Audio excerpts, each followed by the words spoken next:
With the new Stardew Valley 1.6 update officially out, here is your guide to everything that you need to know. I am Carrot. If you like this video and want to see more, please leave a like and comment down below, and now let's get into the video. First off, there are 4 new pet types you can have on your farm. There is a white cat, there is a black cat, there's a grey dog, and there's also a brown dog. The next addition to Stardew Valley 1.6 is the Meadowlands farm type. It is a new farm that's apparently not the best for growing crops, but has some chewy blue grass for the animals. Now when you load onto this farm, the first thing you'll notice is the chewy blue grass. It's the same as normal grass, except blue, and I'm assuming it does something for the animals, as the game says, clearly.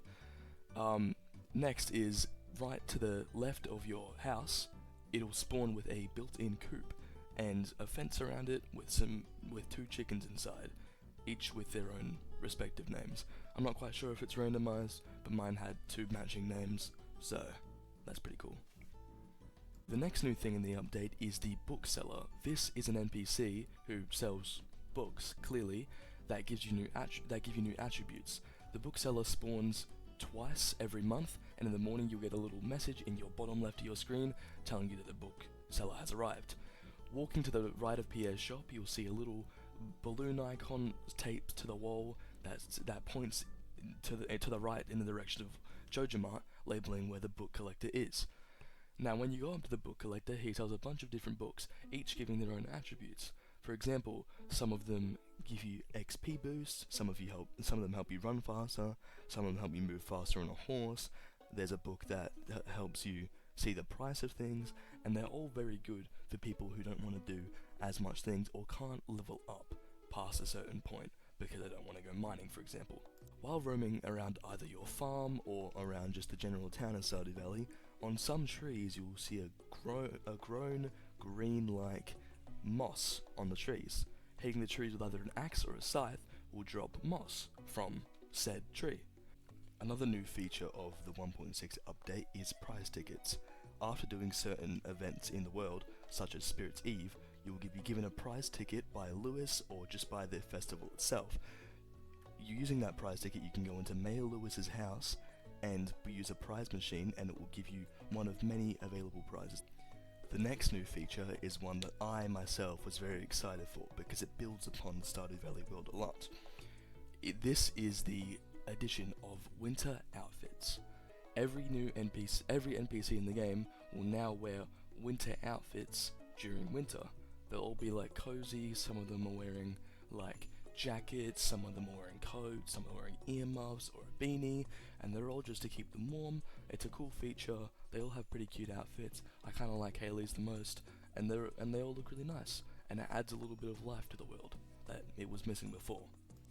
One morning in the valley, you wake up to a sign that says, "A green haze has descended upon the valley." You walk outside to see green rain falling from the sky. And this is the new weather event for Stardew Valley 1.6. In the first year of the weather event, every NPC will have strange dialogue being concerned about it, while every other year of the Stardew Valley, the NPCs will have normal dialogue and not care about the weather events. This new rain event spawns tons of fiber as well as huge, big fiber bushes around the world, such as those huge rocks you find on your farm. These big fibers are able to break with a normal scythe, and they just drop extra fiber. It also spawns these big fiddlehead fern trees, which you can chop down like normal trees, and they give you fiddlehead ferns.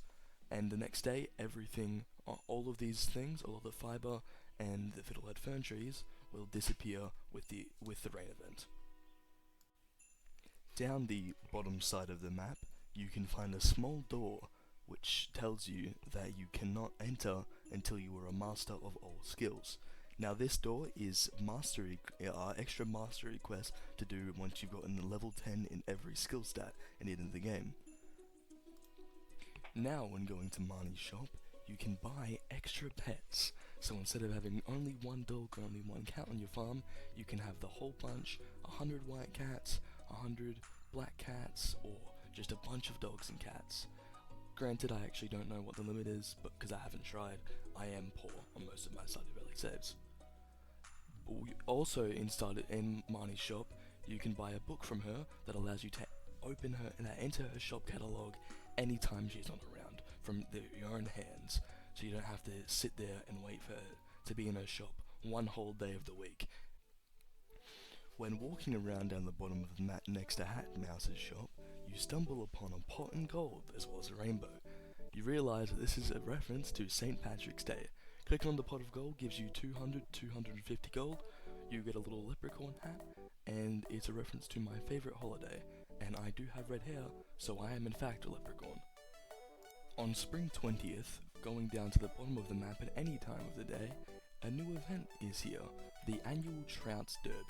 This event is filled to the brim with new NPCs to talk to. The event is actually different from the other festivals in Stardew Valley, where you don't have to wait to a certain point of the day to enter that part of the map, which I very enjoy about it. During the event, you fish up a bunch of rainbow trouts, and you have a chance to get a golden tag. You need 11 golden tags to get all the prizes from the vendor there, and you can talk to all the NPCs, my favourite of which are the fishing sisters, because they remind me of the evil red rum twins from The Shining. On summer 16th, after you have completed the Vault Bundle at the Community Centre, going to the deserts will bring you the new events at the Desert Festival. At the festival, there are plenty of things you can do, and this honestly might be my favourite festival by far. The first thing you can do is you can talk to a new chef there who gives you a bunch of new meals, which give you all these new effects. The next thing is that you can fish with Willy and do a little minigame. There's also Emily, Haley, and Sandy have set up a fashion shack, and you go in and they give you a little outfit, and you come out in new clothes that you get to keep.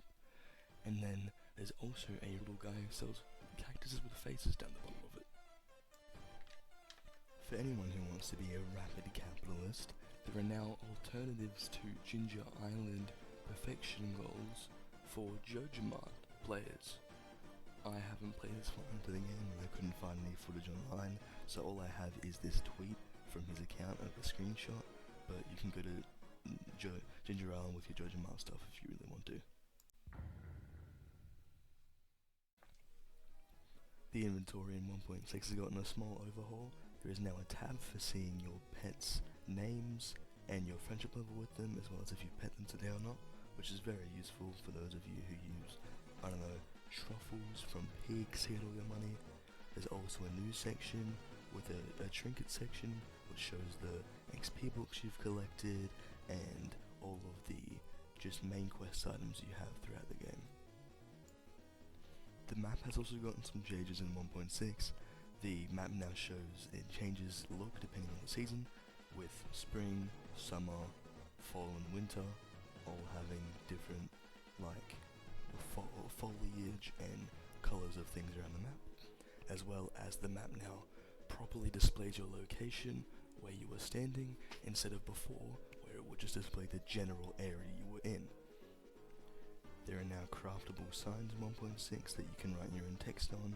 You just walk next to them or hover your mouse over them and it will tell you what they say. There are now new large chests in Stardew Valley.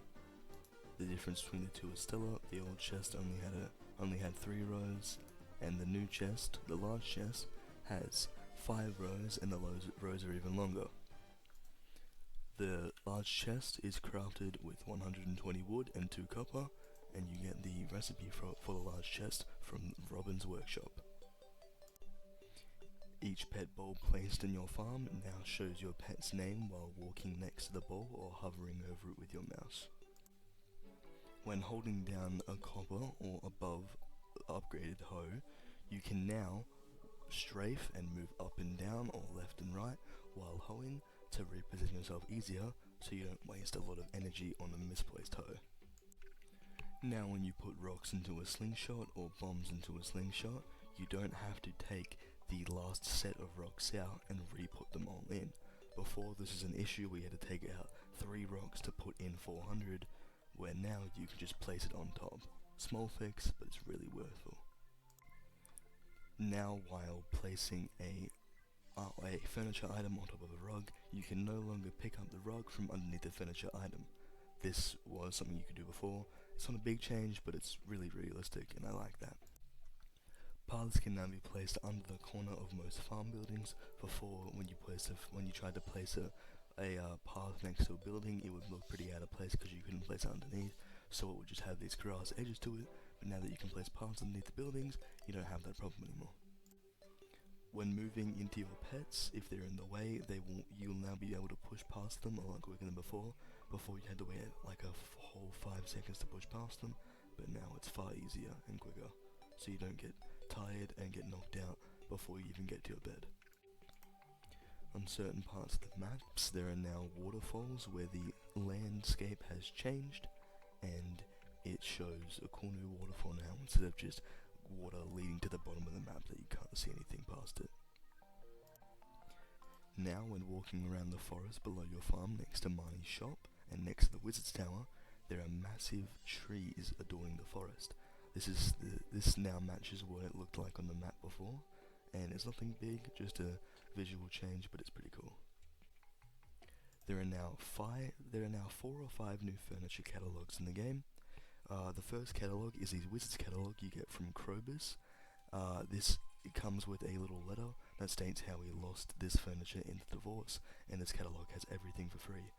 The second catalog is the Jojo Mart catalog, which has a bunch of Jojo stuff, but you can only buy this before Jojo Mart leave the town. The third catalog is there is a trash catalog.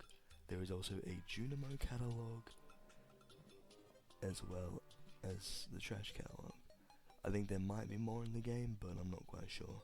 With all these new catalogs, you have so much furniture, it may as well be an IKEA. I'm probably talking to no one here, but if you made it to the end of the video, thank you so much. This is my first ever Stardew Valley video, as it is the only thing I can record on my computer without it lagging. I really love this game, it is my life and soul, and I would love to make more content. Please tell me down below if you'd like to see more content. If you enjoyed, like, and you don't have to subscribe, but I would love it if you did. Thank you so much, and I will see you all next video. Bye bye.